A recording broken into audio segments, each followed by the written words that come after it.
It was supposed to be one of those perfect Sunday mornings, the kind where the world feels like it's hitting the snooze button right along with you. The air was crisp, carrying that faint promise of autumn, and I had my heart set on a slow, deliberate start to the day.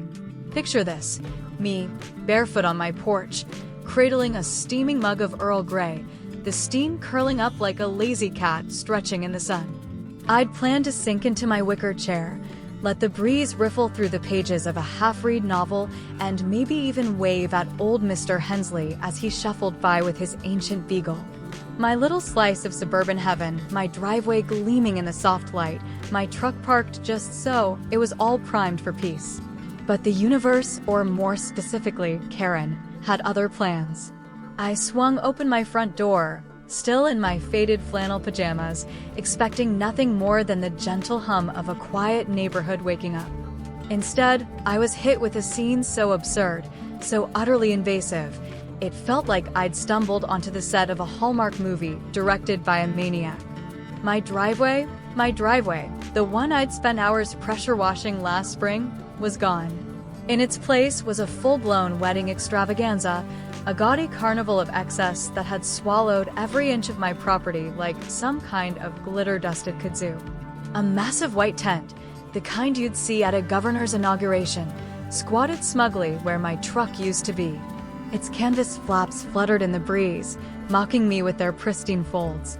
Two towering floral arches, dripping with roses and baby's breath, framed the entrance to this uninvited circus, their petals so unnaturally perfect they looked like they'd been flown in from a royal greenhouse. A red carpet, yes, a literal red carpet, snaked its way from the street, across my lawn, and into the heart of the tent, as if my home had been demoted to a mere backdrop for someone else's fairy tale. And the chairs. Oh, the chairs. Rows and rows of white, cushioned, gold-trimmed monstrosities, the kind that scream, "We spent more on these rentals than you did on your mortgage payment." They were arranged with military precision, facing a stage I hadn't even noticed yet, complete with a podium and a microphone stand. Balloons, obnoxiously bright and helium-drunk, bobbed in clusters, zip-tied to my mailbox of all places. My mailbox. The one I'd painted navy blue to match the shutters, now defiled with neon pink and gold orbs that screamed, "Look at me," like a toddler in a tiara. And there, parked right where my trusty F-150 should have been, was a three-tiered wedding cake on a trolley, its icing so pristine it could have doubled as a modern art installation. The audacity of it all was enough to make my jaw drop, but the cherry on this unwelcome Sunday was the live string quartet tuning their instruments directly under my bedroom window. The screech of a violin being adjusted was the sound of my sanity frame, one note at a time. I stood there, barefoot, my tea cooling in my hands, trying to process the sheer magnitude of this invasion. This wasn't a neighbor borrowing a lawnmower or a kid's soccer ball rolling onto my grass. This was a full-scale occupation, a hostile takeover of my personal space, executed with the kind of brazen entitlement that only comes from someone who's never been told no in their life. And at the epicenter of this chaos, the conductor of this unhinged symphony, stood Karen, our neighborhood's beloved HOA vice president, a woman whose name alone could make grown men check their mailboxes twice. Karen was in her element, strutting around like she was directing a Hollywood blockbuster.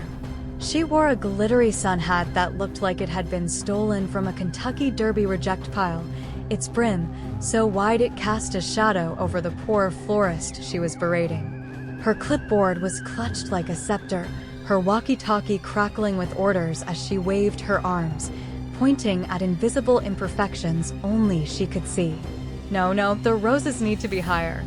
And where's the dove guy? I said 10 o'clock sharp. Her voice cut through the morning air, sharp and commanding, the kind of tone that could make a drill sergeant flinch.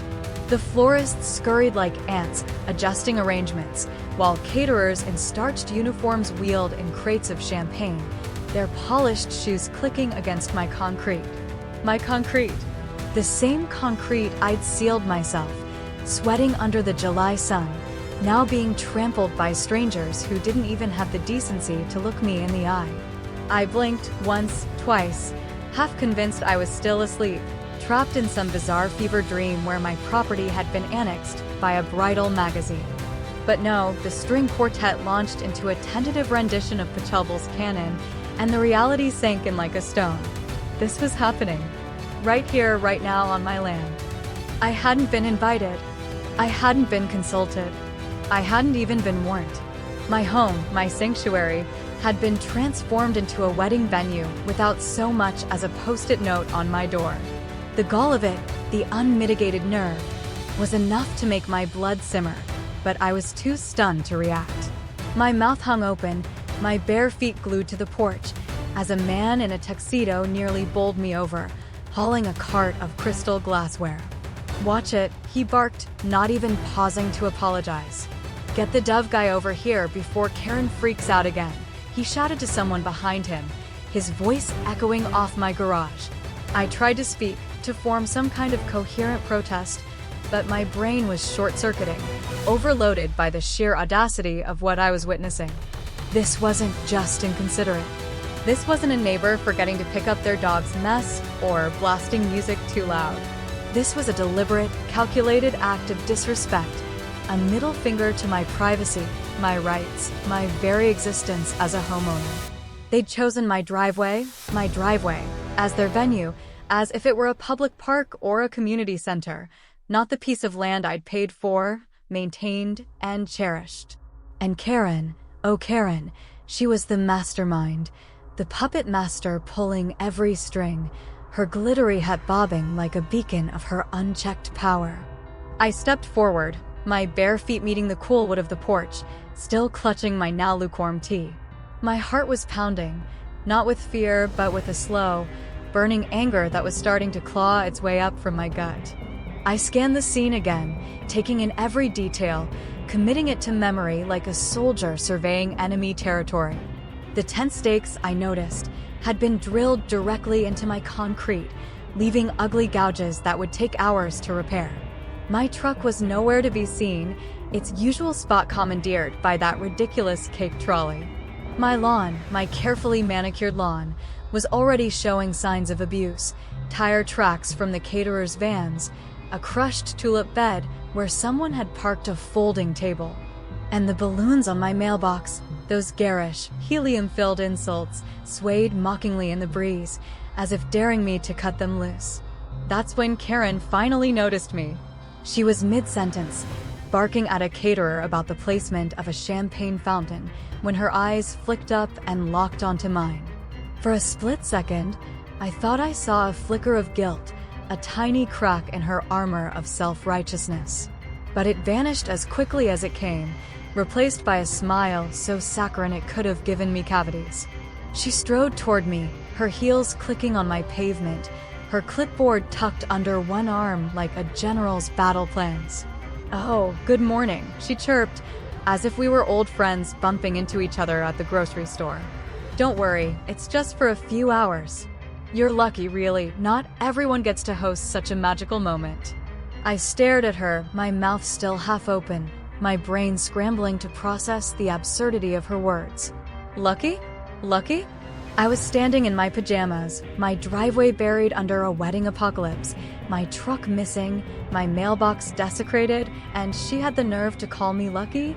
I felt my grip tighten on the mug, the ceramic warm against my palm, and for one wild moment, I imagined hurling it at her stupid hat. But I didn't. I took a deep breath, then another, forcing myself to stay calm, to keep the rage from boiling over. "Karen," I said, my voice low but steady, "why is your niece's wedding happening in front of my house?" She laughed. Actually laughed, a high, tinkling sound that grated against my nerves like nails on a chalkboard. "Oh, don't be so dramatic," she said, waving a hand dismissively. "It's the prettiest driveway in the neighborhood, and the clubhouse was booked. Besides, this is technically under HOA jurisdiction. Your driveway is part of the community property during approved events." She patted the thick HOA rulebook tucked under her arm, her smile widening, as if she'd just checkmated me in a game I didn't even know we were playing. Section 8, Clause 14. 2. Community use flexibility. You didn't object, so it's all perfectly fine. We posted the notice in the newsletter, bottom left corner, page 4. You had 2 weeks. I don't read the newsletter. Nobody reads the newsletter. It's a glorified pamphlet of potluck announcements and reminders to pick up after your pets, the kind of thing that goes straight from the mailbox to the recycling bin. But Karen knew that. She'd counted on it, banking on my ignorance to steamroll her plans through. She gave me a pitying look, the kind you'd give a child who's just spilled juice on their shirt. "Well, maybe you should," she said, her tone dripping with condescension. "You'd know your rights. This is perfectly within our guidelines." I followed her gaze to the tent, its stakes mocking me from their concrete graves. Then to the cake trolley, the balloons, the quartet, the caterers, the florists, the red carpet, all of it a testament to her power, her ability to bend the rules just enough to make her insanity legal. And then I noticed something else, my truck. Or rather, the absence of it. "Karen," I said, my voice sharper now, "where's my vehicle?" "Oh, don't worry," she said, already turning away, her attention shifting to a florist who dared to place a peony out of alignment. "We had it towed temporarily. HOA covered it. It's at Elsie's auto lot. You'll get it back by Monday." And with that, she was gone, her heels clicking, her walkie-talkie crackling, leaving me standing there, barefoot and fuming, as the string quartet launched into another mournful tune. Towed. My truck, my lifeline, the one I'd driven cross-country, the one I'd rebuilt with my own hands, had been towed. Not stolen, not borrowed, but towed, like it was some abandoned junker cluttering a public street. And not just towed, but towed for a wedding I wasn't even attending, a wedding I hadn't approved, a wedding that had turned my home into a stage for Karen's niece's happily ever after. The rage was no longer simmering. It was boiling, bubbling up like lava, ready to erupt. I pulled out my phone, my fingers trembling as I dialed the HOA board members, one by one. No answer. Voicemail. Call declined. It didn't take a genius to figure out that Karen had this planned with the precision of a military campaign, that she'd either bribed or bullied the board into silence, leaving me with no allies, no recourse, no way to stop this madness. I walked down the driveway, now a minefield of high heels, floral debris, and discarded plastic champagne flutes. A catering assistant, barely out of high school, offered me a mini quiche, mistaking me for a guest. I just glared, too furious to speak, and kept moving. At the end of the street, a valet in a fluorescent vest was waving cars onto my lawn for parking. I watched, dumbfounded, as a BMW rolled over my tulip bed, flattening the blooms I'd spent weeks nurturing. Someone was stomping on my grass, their stilettos sinking into the soil like tiny daggers. I tried to stay calm, to cling to the last threads of my composure, but the longer I stood there, watching strangers take selfies in front of my porch, the more I felt like a bystander in my own life. I confronted Karen again, my voice shaking with barely contained fury. "You need to stop this. Now. Move this somewhere else." She tilted her head, her hat casting a shadow over her smug smile. "You're being so negative," she said, as if I were the one being unreasonable. "Honestly, you should be flattered. This could really raise your property value. Think of the photos." "I'm not thinking of the photos," I snapped, stepping closer, my fists clenching at my sides. "I'm thinking of the lawsuit." Her expression darkened, just for a moment, but she recovered quickly, her smile snapping back into place like a mask. "You could call the police," she said, her voice syrupy sweet. "But let's be honest. Do you really want to be that neighbor? The guy who ruined a bride's big day? They'd make you into a meme." I walked back to my house, my fists still clenched, my mind racing. I wasn't going to call the cops, not yet. That wouldn't fix anything. Karen had twisted the rules just enough to make her insanity technically legal, and I knew that any move I made had to be smarter, sharper, louder than her. She'd declared war on my peace, my property, my dignity, and she'd done it with glitter, classical violin, and a 3-tiered cake. All I'd done was stand there, stunned, while strangers danced around my flower beds. But no more. The line had been drawn, the gauntlet thrown. Karen thought she'd won, but she didn't know me. She didn't know the fire she'd just lit. As I stepped back inside, the sound of the string quartet fading behind me, a single thought took root, sharp and clear as a blade. If Karen wanted a spectacle, I'd give her one. If she wanted to play dirty, I'd play dirtier. And if she thought she could invade my world and walk away unscathed, she was about to learn just how wrong she was. My driveway wasn't just a piece of concrete anymore. It was a battlefield, and I was ready to fight. The moment I slammed the door shut, the muffled strains of the string quartet still clawing at my nerves, I knew I wasn't going to let this slide. Karen had crossed a line, not just a line, but a whole damn highway, paved with her smugness and that glittery hat I was starting to fantasize about setting on fire. My driveway, my sanctuary, my home had been hijacked, turned into a wedding wonderland without so much as a courtesy knock. My truck was God knows where, towed to some auto lot like it was trash, and my lawn was a casualty of war, trampled by caterers and valet drivers who didn't even have the decency to look me in the eye. And Karen, oh Karen, standing there with her clipboard and her HOA rulebook, acting like she was the queen of my castle. No. Hell no. This wasn't just an inconvenience. It was an act of aggression, a declaration of war. And if Karen wanted a fight, I was going to give her one she'd never forget. I paced my living room, the hardwood creaking under my bare feet, my lukewarm tea abandoned on the coffee table. My mind was a storm, a whirlwind of anger and ideas, each one sharper and more reckless than the last. Call the cops? Tempting, but Karen had already covered her bases, twisting the HOA rules like a lawyer on a retainer. Sue her? Maybe, but that would take months, and I wanted justice now, not a court date in 2026. Slash the tent stakes? Satisfying, but too petty, and I'd probably end up with a vandalism charge. No, whatever I did had to be big. It had to be loud. It had to hit Karen where it hurt her pride, her control, her precious image as the neighborhood's benevolent dictator. I stopped pacing, my eyes landing on a framed photo on the mantel. Me, 3 years ago, standing next to a vintage John Deere at the county fair, grinning like a kid who'd just won a pie eating contest. And that's when it hit me. Tractors. Tractors. Big, belching, earth-rumbling tractors. The kind that make windows rattle and heads turn. The kind that could drown out a string quartet with a single rev of their diesel engines. The kind that Karen, in her pristine suburban bubble, would never see coming.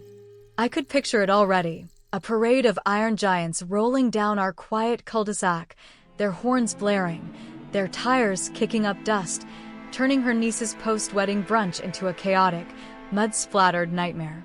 It wasn't just revenge. It was poetic justice, a middle finger to her entitlement, delivered on 4 massive wheels. But this wasn't some spur-of-the-moment prank.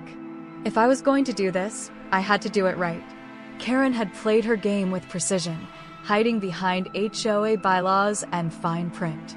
I needed to be smarter, sharper, and, most importantly, bulletproof. This wasn't just about getting even. It was about winning. I grabbed my phone and sank into the couch, my fingers already scrolling through my contacts. 3 years ago, I'd spent countless weekends helping with the county's Rural Equipment Fund, a passion project that put me in touch with farmers, mechanics, and collectors who lived and breathed heavy machinery. These weren't just hobbyists. They were the kind of people who could rebuild a carburetor blindfolded, who named their tractors like they were family pets, who'd show up at a bar with grease under their nails and a story about the time they pulled a stump the size of a Buick. They were my people, and I knew they'd have my back. My first call was to Dale, a grizzled old-timer who ran the local tractor museum out of a converted barn. Dale owned 3 classic John Deeres, each one polished to a mirror shine, their green paint gleaming like emeralds. I barely got halfway through my story, Karen, the wedding, the towed truck, before he cut me off, his voice crackling with mischief. "Hold up," he said. chuckling so hard I could hear his chair creak. "You're telling me this HOA lady turned your driveway into a wedding chapel? Without asking?" "Oh, hell, I'm in. When and where?" "I'm bringing the twins, my 52 and my 67, and I'm putting flames on the side of the cab just for her." I could practically see him grinning, his eyes glinting with the kind of glee you only get when you're about to stir up some serious trouble. "Give me a date, and I'll have those engines roaring loud enough to wake her ancestors." "Next Sunday," I said, my own grin starting to spread. "She's got a brunch planned. Same spot. I want her mimosa glasses rattling off the table." Dale laughed again, a deep, rumbling sound that matched the machines he loved. "Consider it done. I'll spread the word. You're about to have yourself a convoy." That was all it took. One call, and the spark was lit. Next up was Barry, a diesel mechanic who ran a repair shop just outside town. Barry was the kind of guy who'd rebuild a 1968 Massey Ferguson for fun, then take it to a monster truck rally just to see if it could keep up. I caught him in the middle of welding something, the hiss of his torch audible through the phone. "Yo, what's good?" he said, his voice muffled by a welder's mask. I laid out the situation, not sparing any details. The tent, the cake, the towed truck, Karen's smug, "You're lucky" speech. By the time I got to the part about the balloons zip-tied to my mailbox, Barry was howling. "You're shitting me," he said, the torch going silent. "She towed your truck? For a wedding? Man, that's cold." "All right, I'm in. Just finished tuning up the Massey, red beast, chrome exhaust, loud as a freight train. You want to parade through that HOA neighborhood?" "I'm going full throttle, baby." "What's the plan?" The plan. That was the thing. I couldn't just roll a bunch of tractors through the neighborhood and call it a day. Karen was slippery, a master of bureaucracy who'd already proven she could bend the rules to her will. If I didn't play this right, she'd spin the whole thing as harassment, have me slapped with a fine, or worse, get the cops involved. I needed to make this legal, ironclad, untouchable. "I'm working on it," I told Barry. "Think big, think loud, and think disruptive. I'll call you back with details." Over the next few hours, I kept dialing, each call fueling my resolve. I reached out to everyone I could think of, farmers who'd once plowed my land, gearheads from the county fair tractor pull circuit, even a guy named Rusty who'd converted a lawnmower into a tank just for kicks. The response was overwhelming. "Hell yeah, I'm bringing my case IH," one guy shouted. "Got a '79 Ford with a horn that'll make her hat fly off," said another. A retired agricultural engineer named Clara promised to bring her restored steam-powered thresher, just for the noise. By nightfall, I had over a dozen commitments, each one more enthusiastic than the last. I was building an army, a diesel-powered rebellion, and I hadn't even finalized the plan yet. But mischief without a strategy is just chaos, and I wasn't about to let Karen outmaneuver me again. I pulled out my laptop and started digging, combing through county rules, zoning laws, and municipal ordinances like a man possessed. Turns out, agricultural equipment demonstrations were protected under an obscure statute from the 1940s, originally meant to promote rural heritage. If I framed this as an awareness rally for rural culture, I could get permits to host a rolling demonstration of farm machinery, complete with historical reenactments, educational flyers, and even charity fundraising. It was perfect, legitimate, legal, and just disruptive enough to make Karen's head spin. I spent hours drafting the permit application, peppering it with buzzwords like cultural preservation, youth outreach, and agro-mechanical diversity. By the time I was done, it sounded so noble I almost believed it myself. The next morning, I drove to the county clerk's office, my application in hand. The clerk, a no-nonsense woman named Marjorie, recognized Karen's name from a previous HOA complaint about an unauthorized gazebo. "Oh, her," Marjorie said, rolling her eyes. "What did she do now?" I gave her the short version, and by the time I got to the part about my towed truck, she was shaking her head. "Honey, you give me that paperwork, and I'll push it through faster than you can say community property. Nobody messes with a man's driveway. She stamped the forms with a flourish, and just like that, I had my permit. Operation Turf Thunder was officially a go, scheduled for the following Sunday, the exact same day Karen had planned her precious brunch. Now came the fun part, logistics. I spent the next few days orchestrating the rally with the precision of a military campaign. Dale would lead the parade with his John Deeres, their chrome glinting like battle armor. Barry's Massey Ferguson would follow, its exhaust pipe angled to puff defiance into the air. I recruited a group of teenagers from the local 4-H club to walk alongside, carrying signs about the history of farm tools, educational, of course, to keep the permit airtight. A woman named Tammy, who ran a bakery out of her farm, offered to sell tractor-themed cupcakes from a flatbed trailer, adding a wholesome touch to the chaos. I even hired a drone team to film the whole thing, not just for posterity, but to make sure we had undeniable proof of our legitimacy if Karen tried to pull anything. This wasn't just a parade anymore, it was a movement, a middle finger to every HOA tyrant who thought they could steamroll their neighbors. Advertising was next. I wanted this to be big, but I had to be subtle. Karen couldn't know what was coming. I printed flyers that screamed Tractor Fest, pistons, pride, and power in bold red letters, plastering them at hardware stores, feed shops, and local diners.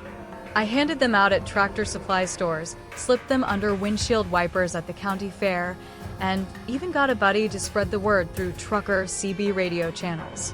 The RSVP list grew like wildfire. A retired farmer with a steam thresher, a guy with a parade float pulled by oxen, a mechanic who promised to bring a rusted harvester trailing 50 feet of hay bales. By Wednesday, I had over 40 confirmed participants, each one ready to roll through the neighborhood like a diesel-fueled hurricane. I planned the route with surgical precision.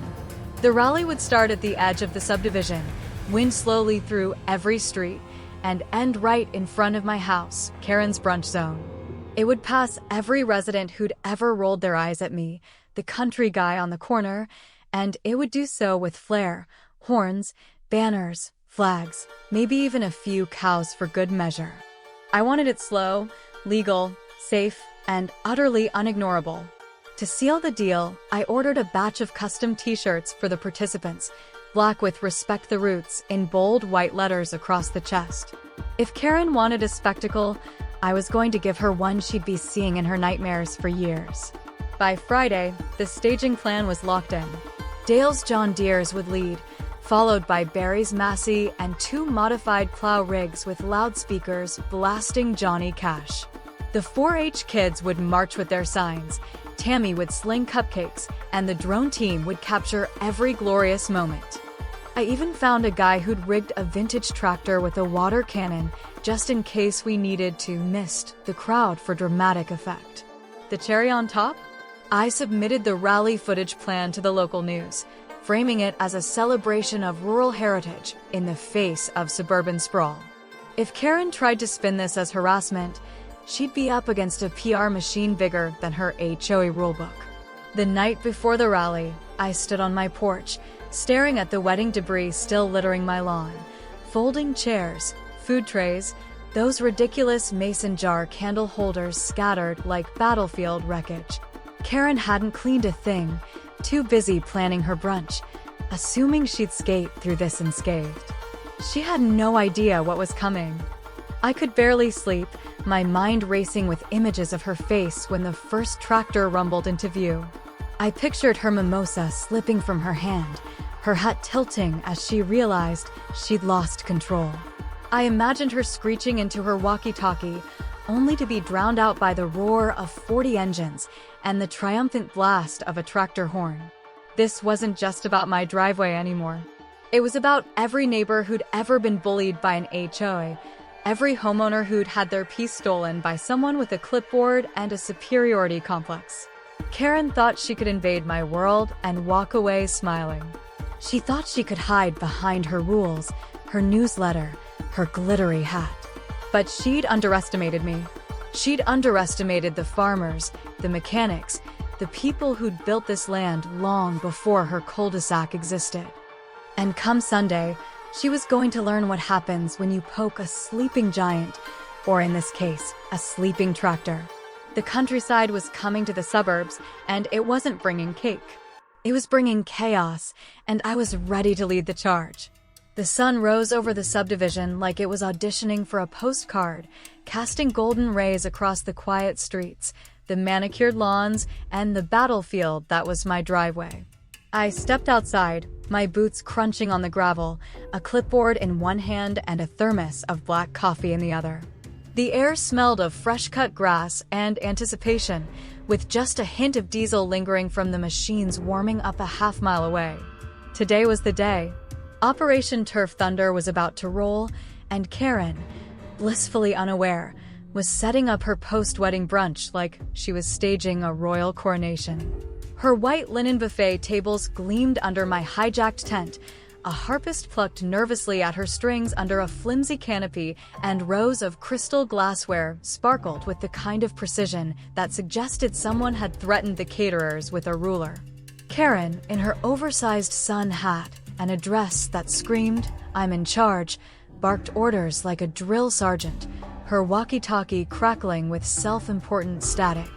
Her niece, still in her wedding gown from the night before, sat at the head table like a princess awaiting her crown, oblivious to the storm about to crash her party. I stood at the edge of my porch, arms crossed, a grin tugging at the corners of my mouth. My driveway was unrecognizable, buried under another layer of Karen's audacity. More balloons, more floral arches, a champagne fountain that gurgled like it was mocking me. Valets in fluorescent vests waved cars onto my lawn, their tires chewing up what was left of my tulips. A bubble machine, because apparently this brunch needed bubbles, churned out iridescent orbs that floated over my trampled grass. It was a scene straight out of a lifestyle magazine, curated to perfection, and it made my blood boil. Not because it was pretty hell, I could admire the logistics, but because it was mine. My space, my home, my peace, all stolen by a woman who thought a clipboard gave her the right to play God. But today, Karen was about to meet her match. Today, the countryside was coming to town, and it wasn't here to sip mimosas. The low rumble started just after 9 a.m., a distant growl that crept across the horizon like thunder stalking a summer storm. Most of the brunch guests didn't notice it at first, too busy nibbling on mini quiches and cooing over the rustic charm of the neighborhood. Karen was in her element, flitting between tables, adjusting centerpieces, and lecturing a caterer about the precise angle of a fruit platter. Her hat cast a shadow over the poor guy's face, her voice sharp enough to cut glass. No, the kiwi slices go under the strawberries. Do I have to do everything myself? The guests, a mix of out-of-towners in pastel dresses and locals who'd been guilt-tripped into attending, sipped orange juice and made small talk, their laughter tinkling like the harpist's notes. It was all so perfect, so controlled, so Karen. But that rumble wasn't going away. It was getting louder, closer, stronger, and I could feel it in my bones, a vibration that promised chaos. I checked my watch. 5 minutes to go. The drone team, perched on a nearby hill, gave me a thumbs up, their cameras already whirring. The convoy was in position, lined up along the outer road like a battalion ready for war. Dale, my tractor museum buddy, waved from the cab of his 1975 John Deere, its chrome glinting like a knight's armor. Behind him, Barry's red Massey Ferguson growled, its exhaust pipe angled upward, ready to puff defiance into the suburban sky. The 4-H kids, decked out in Respect the Roots t-shirts, clutched their educational signs, their faces split with grins. Tammy's cupcake trailer was parked at the rear, her tractor-themed treats stacked high. And somewhere in the middle, Clara's steam-powered thresher hissed like a dragon waking up. It was a sight to behold, a diesel-fueled rebellion, and I was its general.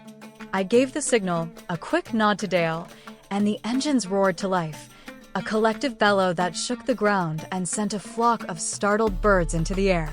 The horns blared, a cacophony of deep, guttural blasts that could have woken a coma patient. And then, with a slow, Deliberate lurch, the convoy began to roll. Dale led the charge, his John Deere gleaming, a green and yellow behemoth that dominated the narrow street like a tank rolling into a village square. Barry's Massey followed, its exhaust spitting a defiant puff that hung in the air like a middle finger. Behind them came the rest. Vintage plow rigs decked out with streamers, a tractor pulling a mini chicken coop with real, clucking passengers, another blaring Johnny Cash's Ring of Fire through mounted speakers. A couple of kids tossed hay into the crowd like confetti, their laughter mixing with the rumble of engines. A banner on one tractor read, "Respect the Roots," in bold red spray paint, flapping proudly in the breeze.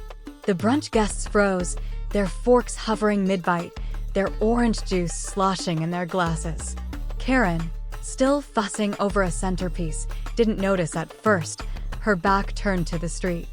But the rumble was impossible to ignore now, a relentless growl that drowned out the harpist's delicate notes. A few heads turned, then a few more, whispers rippling through the crowd like a breeze before a storm. "What's that noise?" someone muttered. "Is that a tractor?" And then, as if summoned by karma itself, Dale's John Deere turned the corner, its horn letting out a triumphant bellow that echoed off every house in the cul-de-sac. Karen spun around, her mimosa tilting in her hand, her eyes squinting against the dust kicked up by Dale's tires. For a split second, she looked confused, her brow furrowing as if her brain couldn't process the sight of a 1975 tractor rolling toward her brunch like a green Godzilla. Then the realization hit, and her face twisted from confusion to horror in under 3 seconds.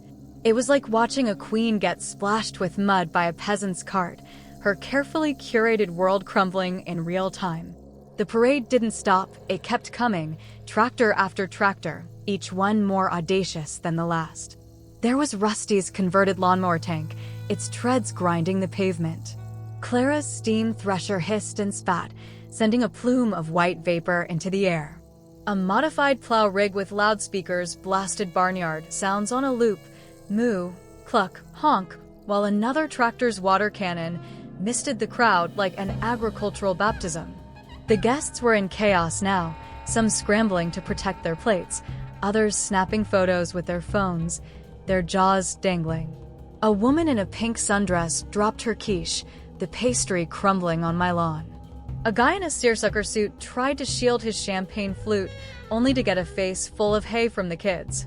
The harpist, bless her, stopped mid-note, packed up her instrument, and speed-walked away, her heels clicking like she was fleeing a sinking ship. Karen, meanwhile, was unraveling. She ran to the edge of the lawn, her arms flailing like a windmill, her voice cracking as she shrieked, "You can't do this. This is my event. This is a community brunch." But the farmers just waved, some tipping their caps, their engines purring as the parade crawled forward, unstoppable, a beast with 100 wheels. Then it happened. One of Karen's oversized centerpieces, an absurd sculpture of faux vines and plastic hummingbirds, was too close to the curb. A tractor's tire clipped the stand, sending it airborne like a vine-wrapped torpedo. It crashed into the buffet table with a spectacular thud, shattering dishes, spraying fruit salad and deviled eggs in all directions. The champagne fountain wobbled, then tipped, dousing a tablecloth in fizzy disgrace. Karen screamed, a primal wail that cut through the diesel roar, her hat tilting as she lunged toward the wreckage. The guests gasped, some laughing, others fleeing, their heels sinking into my sprinkler-soaked lawn. The drone team captured it all, every scream, every honk, every feather, as the feed went live, already racking up views on social media. Karen, undeterred by the chaos, ran to the nearest tractor, Dale's John Deere, and pounded on the door. "Stop. I'm calling the police. You're disturbing an official HOA-sanctioned gathering." Dale, cool as a cucumber, just smiled and pointed to the laminated permit hanging from his rearview mirror. "All legal, ma'am," he said, his voice barely audible over the engine.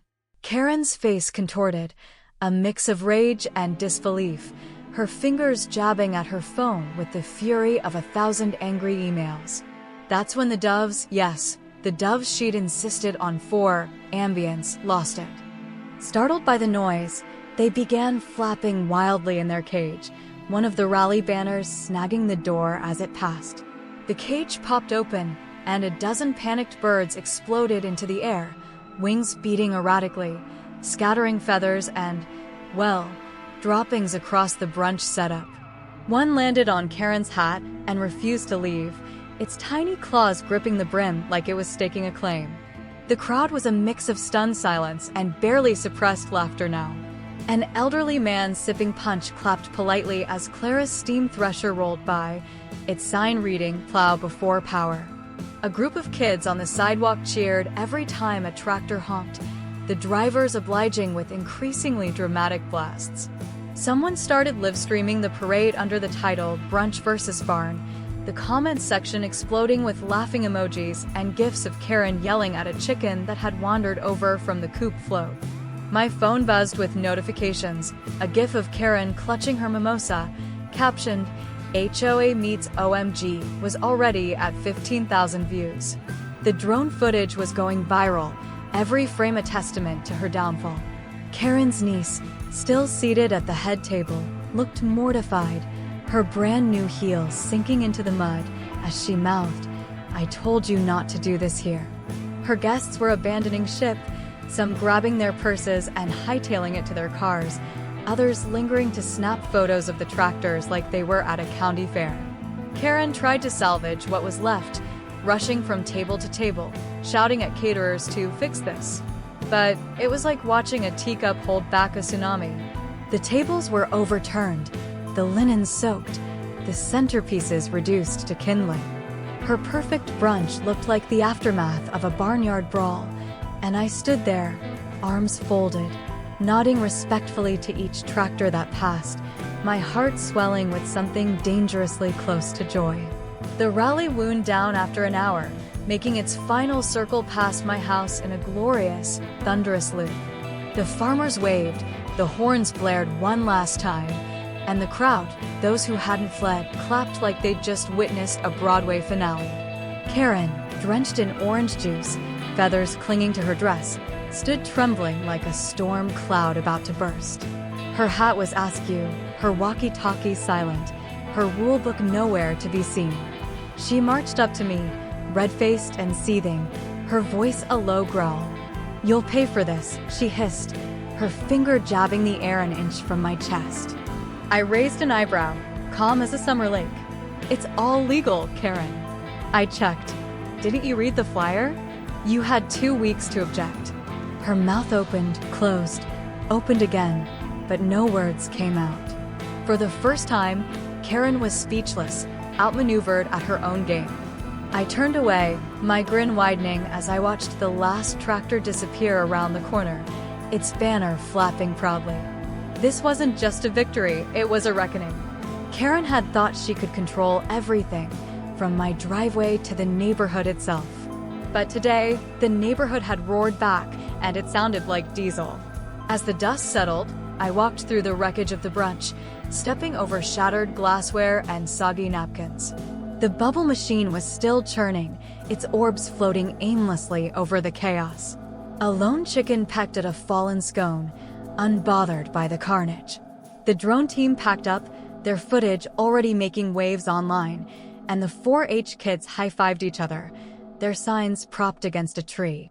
I looked back at my driveway, still scarred from the tent stakes, but it felt different now.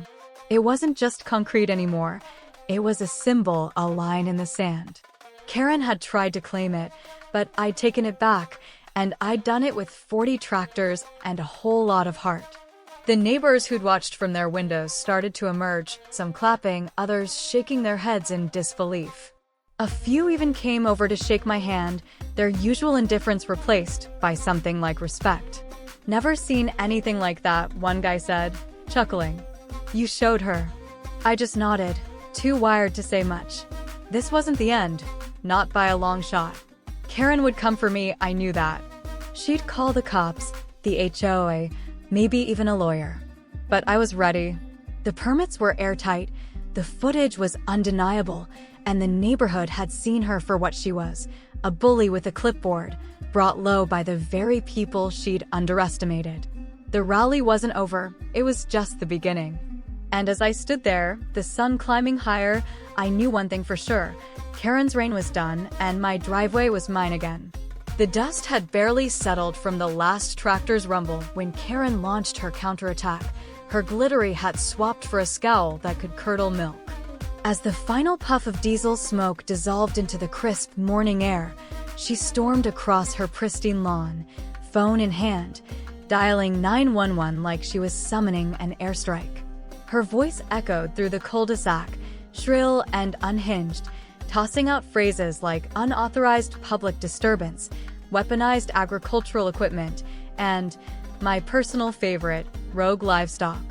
She even demanded animal control for a chicken that was calmly pecking at a crouton in the gutter, blissfully unaware it had been branded a security threat. I watched from my porch, sipping sweet tea, the chaos of her ruined brunch spread out before me like a battlefield after a rout. Overturned tables, shattered glassware, soggy linens, and a lone balloon bobbing defiantly in the breeze. It was glorious, a testament to the power of 40 tractors and one very pissed-off homeowner. The first patrol car screeched up 10 minutes later, its lights flashing, but its siren mercifully silent. 2 officers stepped out, one young and wiry with a clipboard, the other older, his face etched with the weary amusement of someone who'd seen it all. Karen descended on them like a hurricane, arms flailing, her voice hitting octaves that could have cracked the champagne flutes if they hadn't already been smashed. This was a coordinated attack, she shrieked, gesturing at the wreckage, half-deflated balloons, a toppled floral arch, and a sad pile of deviled eggs splattered across my driveway. Sabotage. Look at my scones. The officers exchanged a glance, the younger one biting his lip to keep from laughing. They followed her to the brunch disaster zone, stepping carefully over a puddle of orange juice, while she ranted about emotional distress and property sabotage. I stayed put, my thermos of tea warm in my hands, savoring the show like it was opening night at the theater. Eventually, the officers turned to me, their expressions a mix of curiosity and barely concealed mirth. "You the homeowner?" the older one asked, his badge glinting in the sunlight. I nodded, handing over a neatly organized folder, every permit, approval, and email I'd secured for the tractor rally, complete with signatures, timestamps, and a county seal that practically glowed with legitimacy. "Educational rally," I said, keeping my tone even.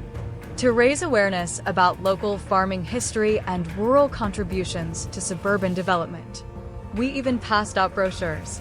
I pointed to a stack of flyers on my porch, their bold red letters screaming, "Tractor Fest, Pistons, Pride, and Power." The younger officer flipped through the folder, nodding slowly, while Karen hovered nearby, huffing like a tea kettle about to blow. "You've got to be kidding me," she hissed, trying to snatch a brochure from his hand.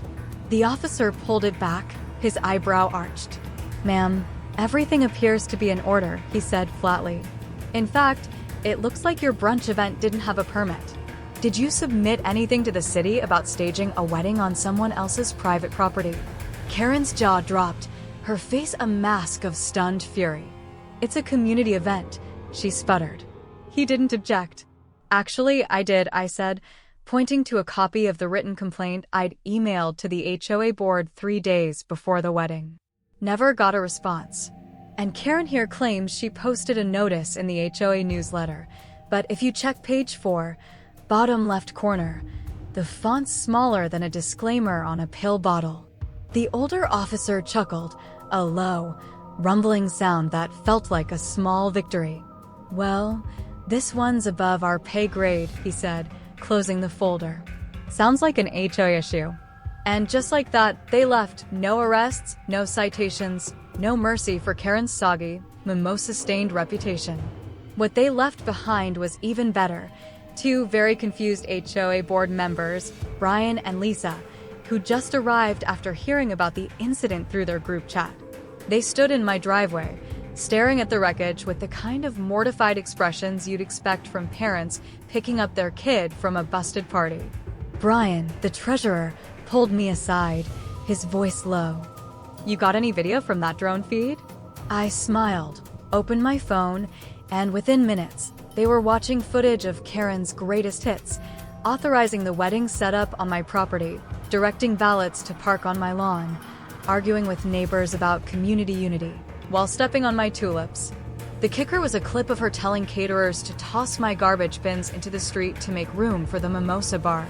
Brian turned pale, his glasses slipping down his nose.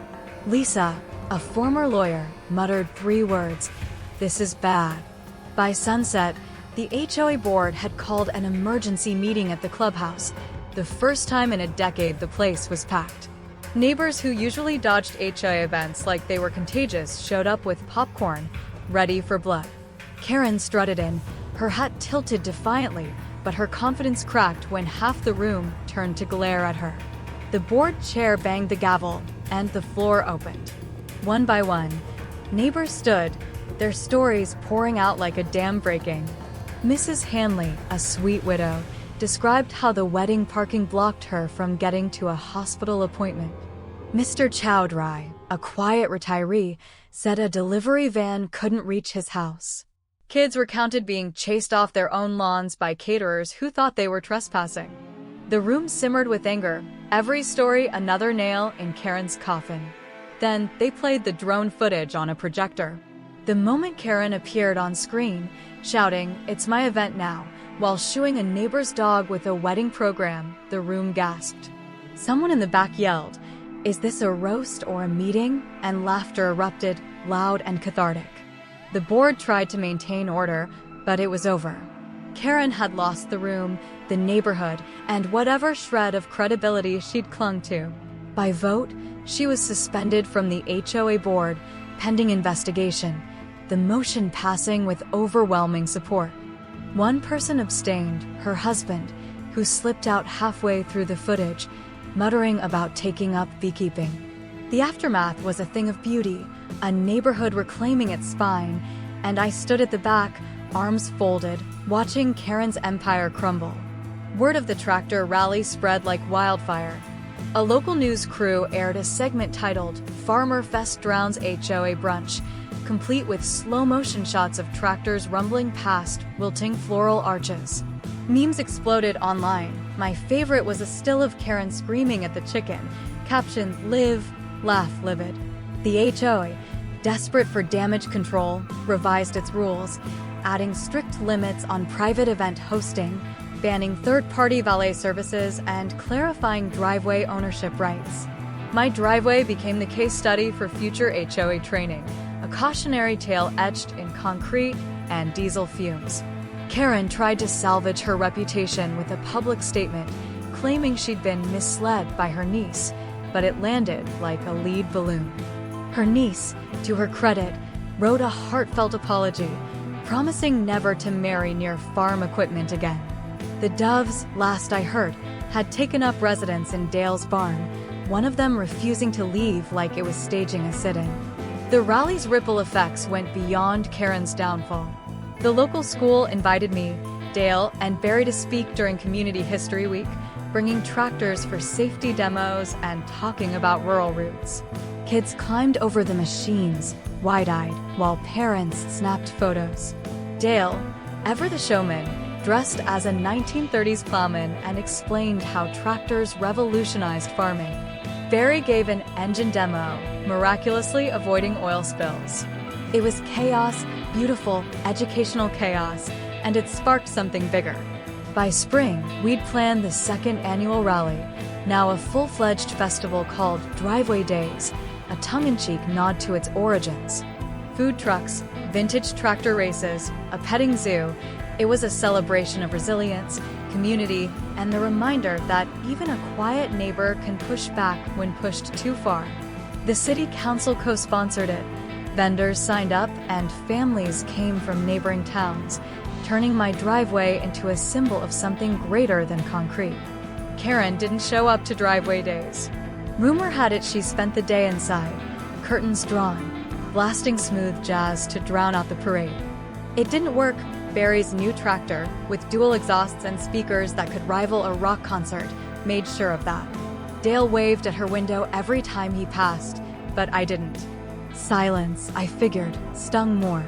She made one last stand, petitioning the HOA to ban non-traditional machinery on neighborhood streets, claiming it hurt property values.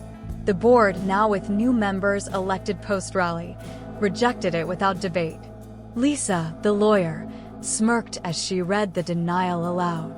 Karen stormed out, muttering about moving to a gated community. 2 weeks later, her house was for sale. No farewell party, no cupcakes, just a moving van and a neighbor filming her departure, the video titled The Great Karen Migration. I watched from my porch as she drove away, the wind feeling lighter, cleaner, freer. My driveway is mine again, its scars from the tent stakes a badge of honor. We installed a small plaque near the curb, site of the Great Rally, where respect took the wheel. Kids draw tractor shapes in chalk on the sidewalk, neighbors wave during evening walks, and the fear of clipboards is gone. I never wanted to be a hero, never craved headlines or fame. All I wanted was my space, my peace, my home. But sometimes, standing your ground shakes the earth. Sometimes, a row of tractors can topple a tyrant. And sometimes, the quietest neighbor writes the loudest story. As I sit on my porch now, the same one where I once watched Karen's wedding invade my world, I hear it again, the distant rumble of diesel, the growl of gears shifting. It's not war this time. It's tradition, a celebration of the land and the people who build it. The tractors roll down the street, not to crash a brunch, but to honor what came after. A community reborn, a bully dethroned, a driveway reclaimed. The wheel turned, the engine fired, and in the end, it wasn't about revenge. It was about respect, hard-won, ironclad, and louder than any mimosa glass could ever hope to be. So here's to the rebels, the farmers, the neighbors who dare to roar. Here's to the driveways we fight for, the battles we win, and the stories we tell when the dust finally settles. Long may they rumble.